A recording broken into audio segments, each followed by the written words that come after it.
My name's Carlo, and I'm like a fanboy, but I've kind of graduated over the decades to a kind of critic and curator, so I get to do fun things like talk to really amazing artists. And so this is panels about this kind of sudden phenomenon of the adult coloring book, and I think we could have no better kind of way of making example of the diversity and depth of talent that are being drawn to this mutant subgenre than these wonderful artists who are assembled here. And let me briefly introduce them real quick.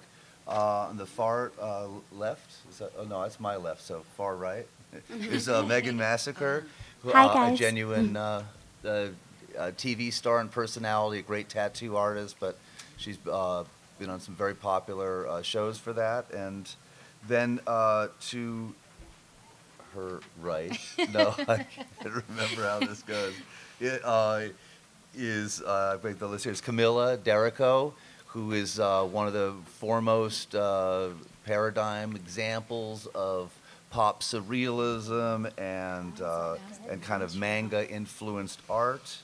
And then immediately to my left is Simone Legno, who is like the great mastermind of tokidoki and just you know, just a fabricator of wonderful objects.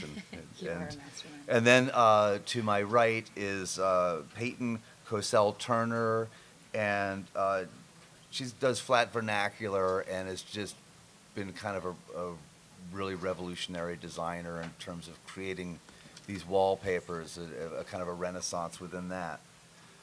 So that's I want to do that briefly because it's more interesting to hear them talk. And just to throw out a really generic thing, which I think we can all weigh in on, and maybe I'll start this way, is kind of what inspired you about adult coloring books, about the possibility of them, and how did it fit in with, because you all have really distinctive visions, how did it fit in with what your work's about?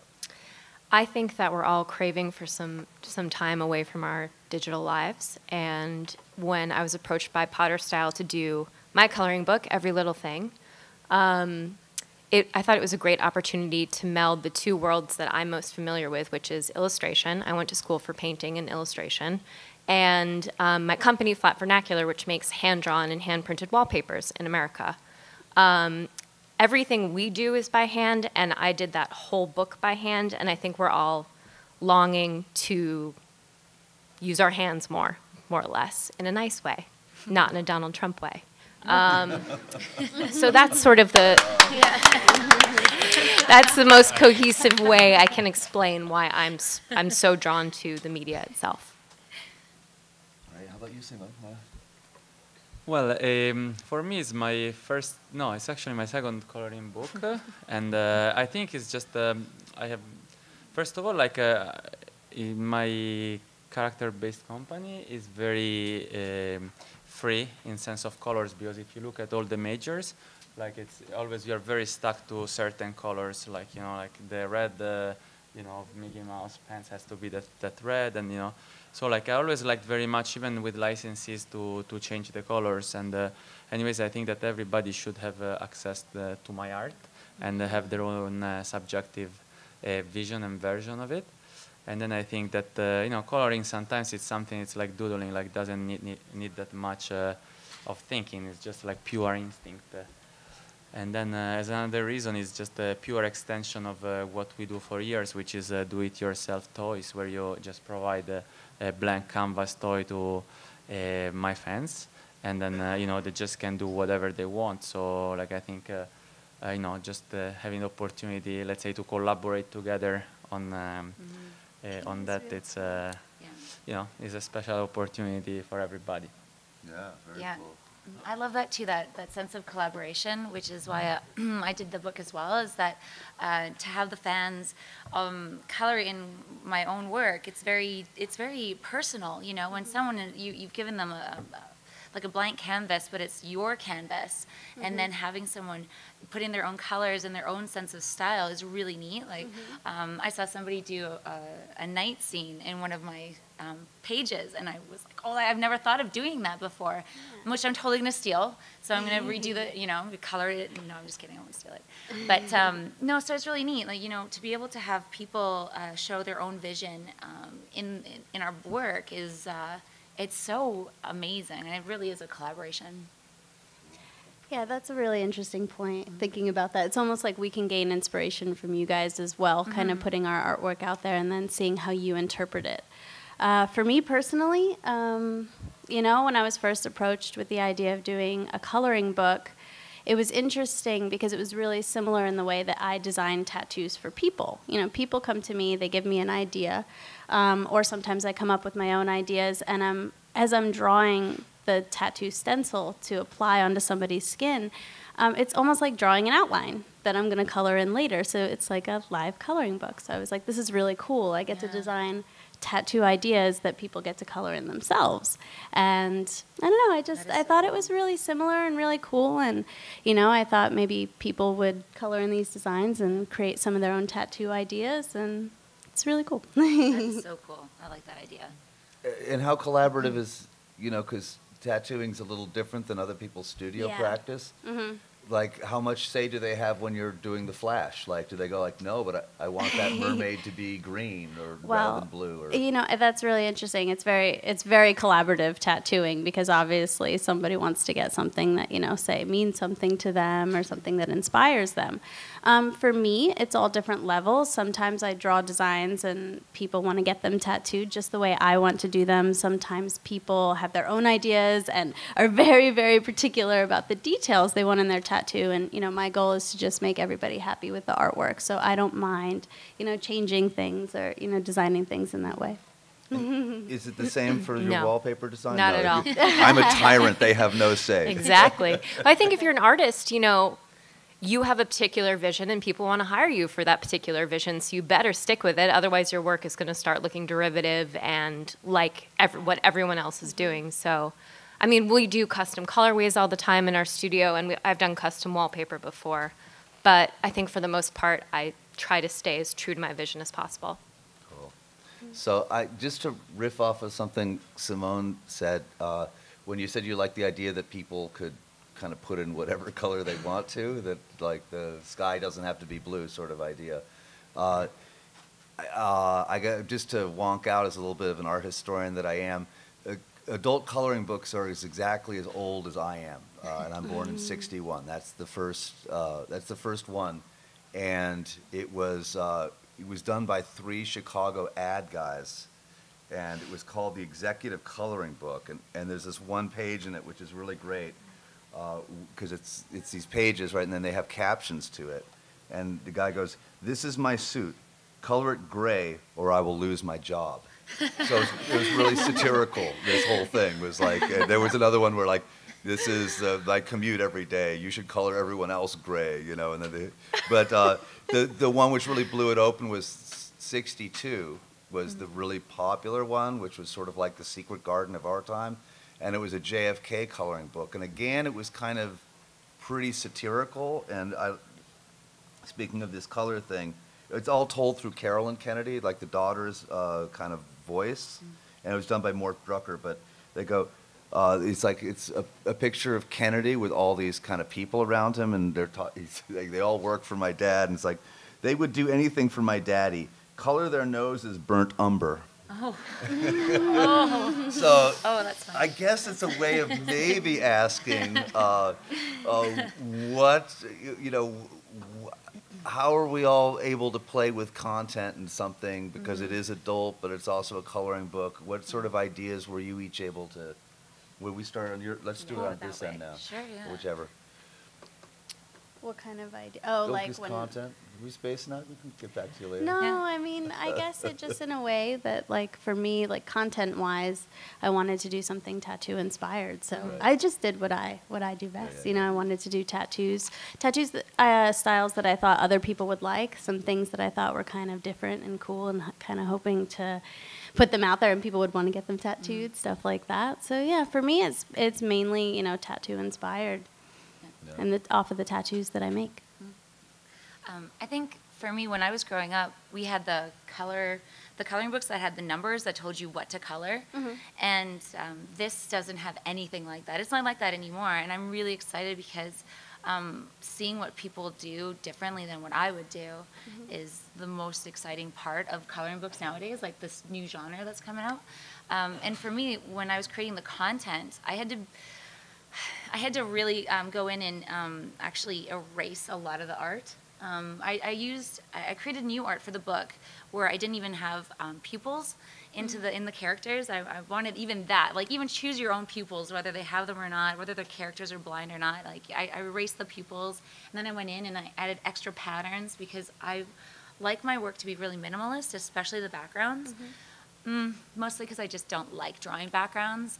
But so for this, I had to add in a lot of things like that, and so it was a lot of like really thinking about the content and what other extra stuff I was going to put in so that people could color it, you know. I have like, you know, hundreds and hundreds of characters and, you know, like so many backgrounds and compositions. So I just like wanted to pick up, you know, like the ones that are, you know, like, you know, it's a selection of my most popular artwork probably, and some of them I wanted more cute, some of them more like a little bit silly or edgy, and you know, some more dense and some more like sparse. So I like your ice cream. Yeah, cool. Wow.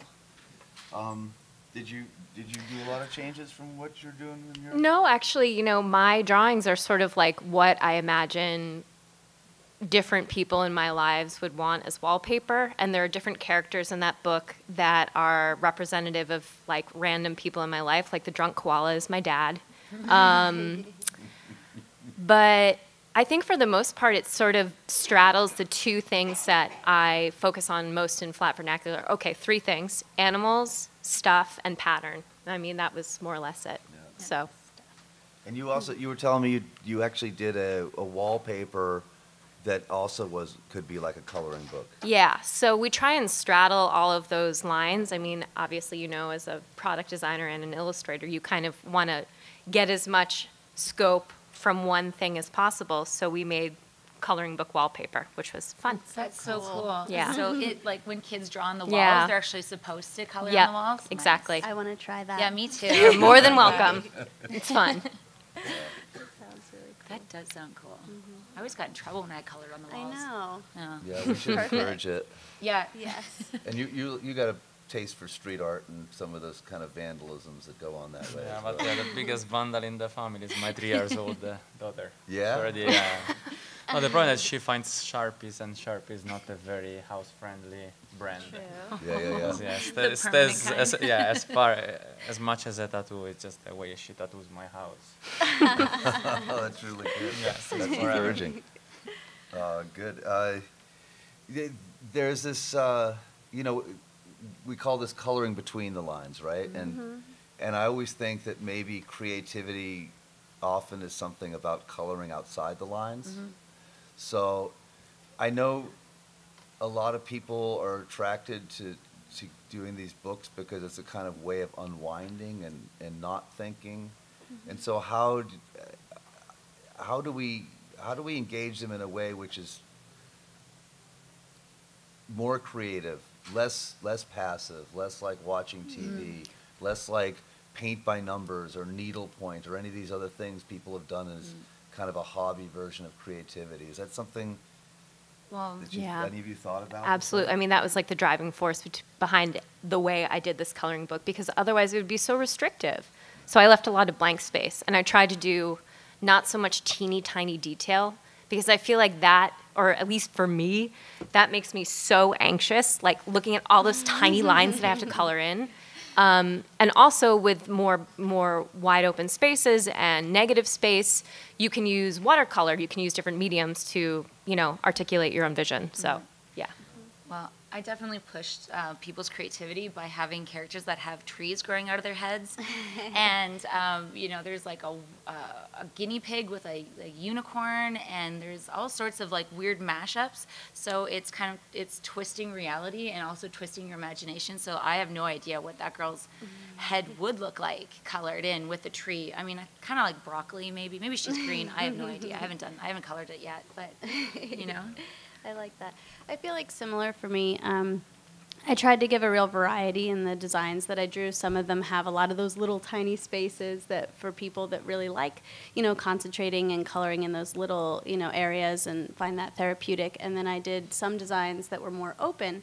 And as they are similar to tattoos that I've drawn, I was hoping that people would be inspired by my tattoos and use those open spaces to kind of use their own shading, create dimension within the design, not just coloring in a little spot, just one color, but using shading, like darker to lighter and making it kind of 3D. Yeah, I think that, I actually didn't think what they can do, but, if anybody wants like to go to some new level, like they just can, probably cut the book and start to make some collages and, stick it next to some other kind of art they can do. And then I think that sometimes, people can, discover they have a talent for colors, because like being an artist is not just about being able to draw perfectly, like you don't have to be Michelangelo, like there is so many other forms to express yourself that, and you don't have to go to abstract, but even like street art, and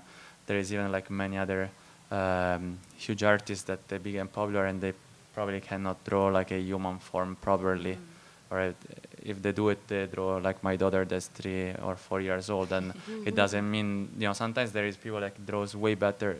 No, sometimes there is so many people that draws a million times better than me, and then, like it doesn't mean that they can always like be, more artistic, that who cannot draw something so wonderful as Camilla, for example.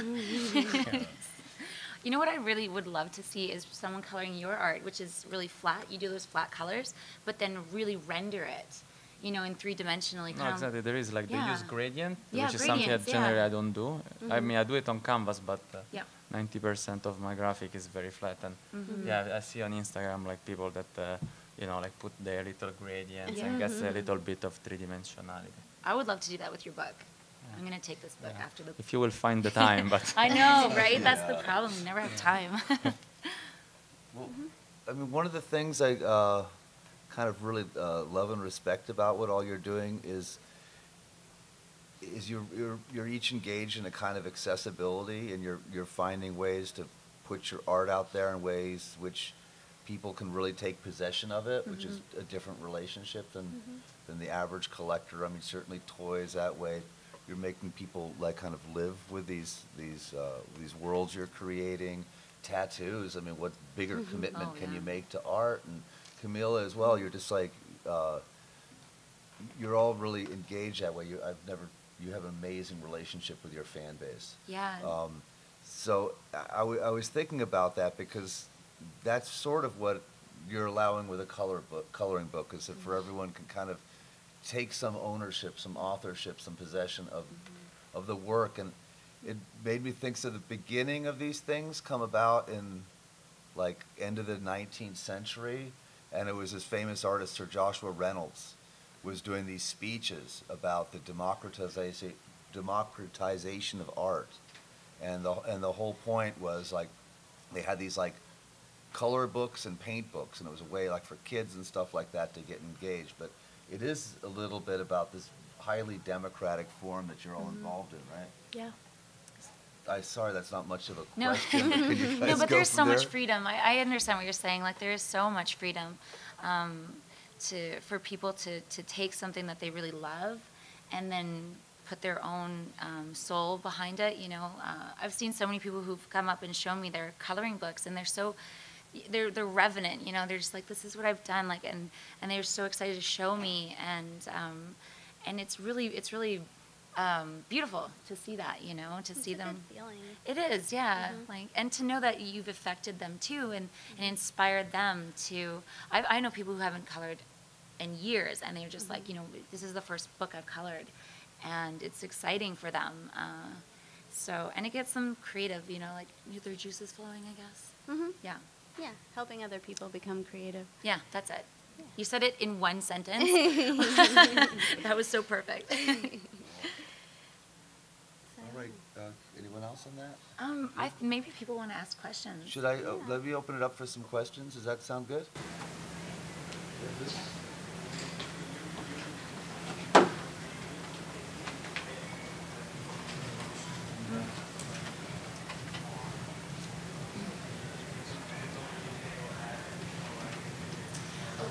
Sorry, there's actually a microphone for you to use. I was just, Somebody else can probably hear your question. Yeah. Okay. Sorry about that. No, yeah, I was like, I can hear you, but I don't Yeah. think you. Okay, so my question is, when you're doing your designs, are you thinking ahead that you're going to end up probably doing that design on somebody's arm or body part, so you don't add additional lines to As complicate the attachment? design? Yes. You know, when I was coming up with the artwork for this book, it was in a bunch of different ways. You know, some of it I created, and I would create it in a way that I would be designing a tattoo. And then I realized that I needed to make it a lot more complicated for a coloring book, so it wouldn't be boring for people. So, you know, a lot of the designs were with the intention that I imagine that people will ask me to tattoo this on them, and I would be very happy to do so. And I have. I've actually tattooed several designs for my book, and I've had to simplify them because I've made them more complicated. It depends on the size, though, too. You know, a lot of the designs in this book, not all of them, but some of them would have to be much bigger to have the amount of detail on skin. But some of the actual designs in this book were tattoos that I did. That, you know, the person who owns the tattoo was very excited to be a part of the book, and I took their design and I changed it a little bit to make it a little more dynamic for coloring in. But I guess the short answer is yes, kind of, sometimes. All right. Thank you very much. Thank you. Hi. I'm currently in the process of like putting together my own coloring book, but I've been a little stumped on the process. When you guys produced your books, how long did you make them, and what made you kind of like decide on the length? And also with the content itself, going on kind of like piggybacking onto that last question, where the content itself obviously has to differ than like a child's coloring book for an adult to be more interested, but did that kind of occur naturally, like as an adult creator writing their own material, or was it something that you had to actually like work on to make it more appealing to older audiences? Yeah, that's a lot of questions. Sorry. No, yeah, okay. it's I should do it step by step how to create a coloring book. Yeah. For myself anyway, the amount of content I gave the publisher, they gave me a certain page number that they wanted to work within, and I gave them twice as much. So I made my editor's job very difficult. I know, I'm awful. I'm just like, here. I'm so impressed. It was like an avalanche of art, you know. My editor with Patch was like, oh God, that's too much. So I just gave a lot to my team, and they pared it down. They decided what would go with like what would be the coloring book. So that's, I mean, when you're working with a publisher, you work within some constraints. yeah. In that term. Gotcha. I think it's a little different for everyone, though, too, because as she said, she gave twice as much as they needed, whereas I found myself, you know, looking for the time to get as much as I needed to get done for me. I think it's obviously, every artist is a little different. It takes them a little longer. And yeah, I did, again, you know, we decided on the number of pages prior, you know, from the company. And yeah, I think, how many pages was your book? Mine? Yeah. How many pages? Like 80? 100? Ooh, And which means she made double that. That's I know myself, insane. so I was like, give That's me like incredible. 300 pages of stuff. that's Whereas amazing. Mine was,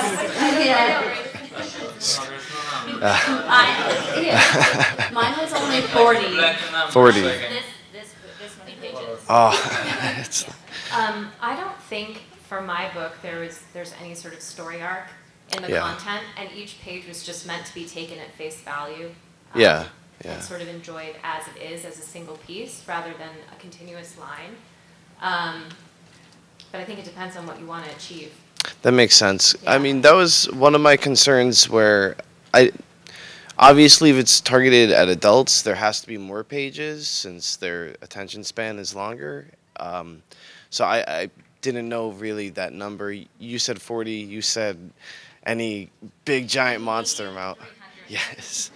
So that's good to know. I could work with that. So. The publisher, I had like other, even like more, let's say, classic books.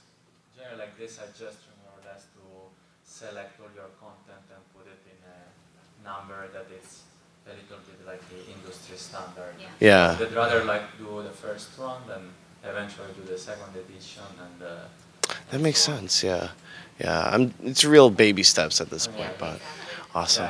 Thank you. I would always like to do a Bible, Absolutely. Definitely. Thank you. We are passionate, so. Good luck. I appreciate it. Thank you. Hi. Quick question. Is there anyone or anything you want to collaborate with? Yeah. Everyone. No, I actually have always wanted to collaborate with Simone. We've known each other for a long time, Yes, we bump into things all the time. constantly. But your style is so different than mine, which would be fun, really, to see what we could do together. Thank you, I'm flattered. Yeah. And surprised. Yeah, oh really? And I mean, a tattoo designs would be super cool. Yeah, you know, I haven't given it a lot of thought. I do lots of collabs as a tattoo artist with other tattoo artists, but and I've tattooed designs of some artists, some painters, of artwork outside of tattooing, but I never thought of actually sit down and working with an artist outside of tattooing to create tattoo designs, and that's cool, and if anybody's interested, let's do it. That'd be so much fun. I think because I already work across 3D and 2D, I mean, I would love to work with a clothing company. Maybe like suits for women, pattern suits for women. Nice. That'd be amazing. I've been working on it for a while. I've actually made this. Oh, really? Yeah, It's good. Thanks.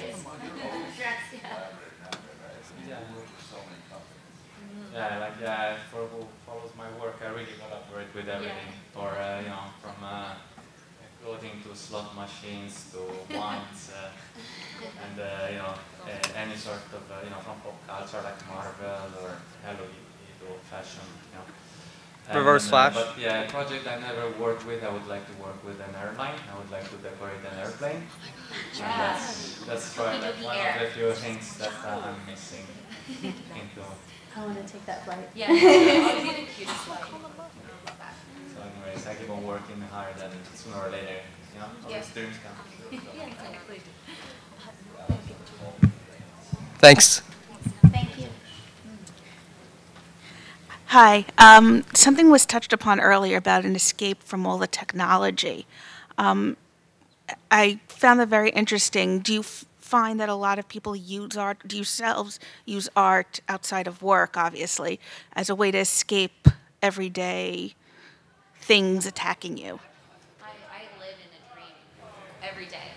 I don't actually like reality at all. I feel it. I do paintings all the time, so I don't really have a lot of time to be online and digital, and spend a lot of time in the Ethernet. So, but I want, like doing the book, for me, it is escapism, and for me, if I can give that to the fans, I'm so excited to have them, come into the world that I've created, and for them to, detach from their screens, because everyone is on their computer screens constantly. So, yeah, I think, I'm just,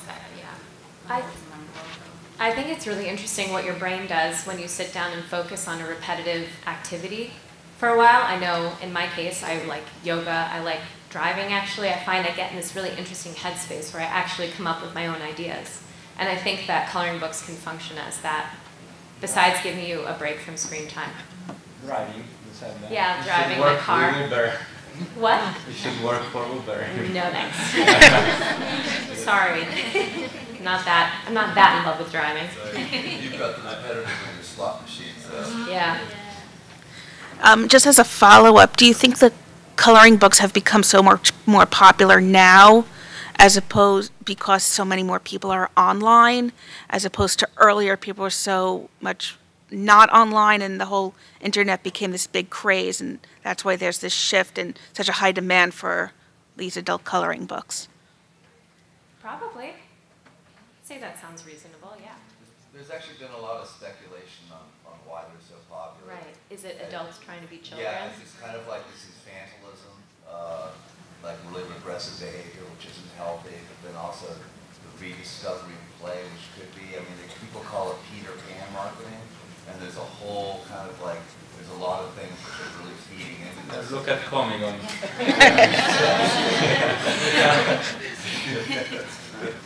In this context, it seems probably actually very adult. Thank you. All right. Hello. I was wondering if you guys use any technology, or just everything is freehand, or do you use any tablets to make your drawings? Everything's freehand for me. Stop yelling at me. Everything, every single thing. I mean, because like I'm an aspiring artist, and I'm thinking about getting a tablet myself. You know, because I waste paper upon paper upon paper, trying to save some trees. iPad? Yeah, I use it all the time, but not for the coloring book. Awesome. Sketches to send out to people. I think it's really useful. iPad. Thank you so much. Oh, did you want? Like, Yeah. I start everything from sketch, but yeah, you know, like before we said, escape from technology. I love technology. Yeah. And, you know, actually, but sometimes it's good to have a break. But Yeah. like in my process, I start everything on a sketchbook, and lots of people tell me, even some companies told me, try this tablet, try this, try that, but maybe there is something old school, like in archiving your personal sketches and your personal memories, and Yeah. I really still cherish my sketchbook so much, so I probably would never happen that I would be sketching on Yeah. an iPad or any other Yeah. tablet and stuff. I'm really at the practice stage. You know what I mean? So I keep at it, I guess. You know, just. Yeah, but after that, I pass the sketch on. You know, let's say I scan it, but I always scan it just Yeah. a simple photo with my phone, and I airdrop it on my computer, and then I work in Illustrator. But then I feel guilty. It's like when I use like a bunch of paper. I'm like, oh, how many trees died for this? Come on, like it's enough you got within a past already. Like it's the best. I'm sure a tree would be happy that you use them for. You know, for drawing. I know, I paint on trees. Oh. Use your hand. My canvases are pen, like If not the issue, like you give every time you go to the toilet. Yeah. I think using pen and paper really trains your hand and hones your skill, though, and there's Yeah. nothing that can replace that. Yeah, everybody's got, I guess, has their own style. But thank you so much for the info. I think it's a great way to start. Just saying, like I think, No, it's like fine. as you said, you're just beginning. So Yeah. like, I think that like using a pen and paper is so good. And I mean, like I also drew the whole thing by hand. Yeah, I have your book. Oh, thank you. Hells yeah. I drew I drew the whole thing, but I am obsessed with my iPad. But I think that Yeah. you know, the So years of detailed, using I- just pen and paper. I gotta commend you on the detail. It's crazy. I was just looking Thank at you it. very much. My wife was the one that pointed it out. I'm oblivious to everything. I was like, It's okay. my feet hurt, man. I don't know. Okay, go sit down. I'm going. No, but to go back to on saving paper, for example, like Yeah. in my company we have a big printer, and you know, many times when it's quick sketches, I always try to you know, like sketch on the back of, you know, like old prints, you know, like Yeah. we print so many like, you know, Like stencil- marketing papers and all Like that stencil stuff. paper, like for tattooing, or Actually, like stencil paper when tattooing.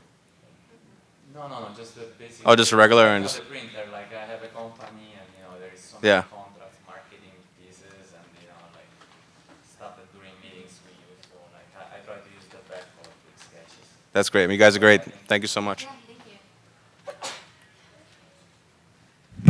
What are your remedies for artist block? Keep making work. Oh. Don't stop. You gotta get through the bad to get to the good. Toss and turn in bed.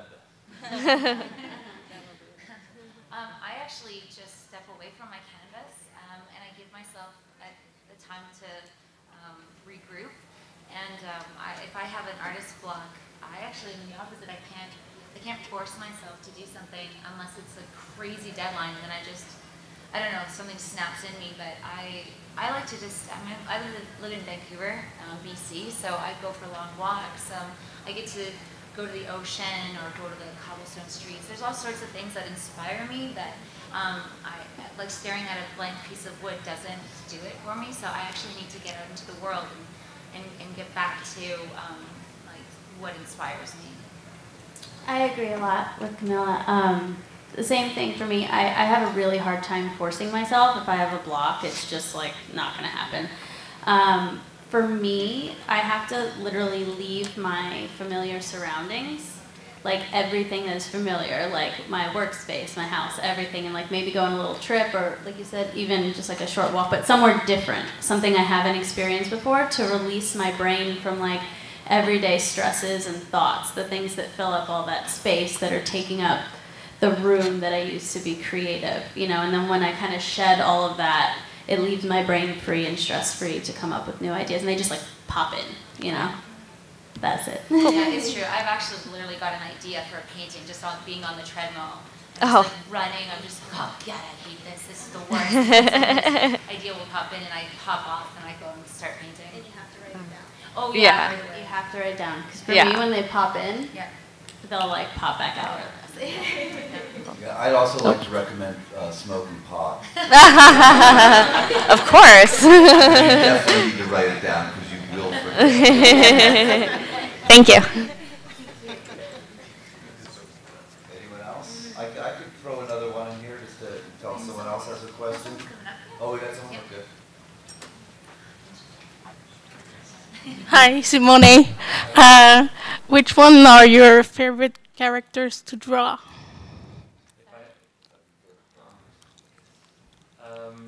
Well, in general, like I like to draw like the more like the more edgy ones, because you know I do many signings, so I do many unicorns and many things. So when it's time like to do kaijus and tigers and robots, that's you know, my comfort zone. And does having a daughter inspire you more characters? She still like didn't pay back, but I would start to. She's still 3.5, so you know, like when she starts to draw, I will start to steal some ideas because she owes me a lot. Thank you. Picasso had that great line that all children are great artists. A trick for an artist is to stay being a child. Yeah. Oh yeah, I actually do. I call myself. You mentioned Peter Pan earlier, and I feel like Peter Pan. Like I've never grown up really. I've sort of stayed the same like 18-year-old, just creating art and just having so much fun. Like I don't really feel my age at all. And doing art just keeps you young, I think. I agree.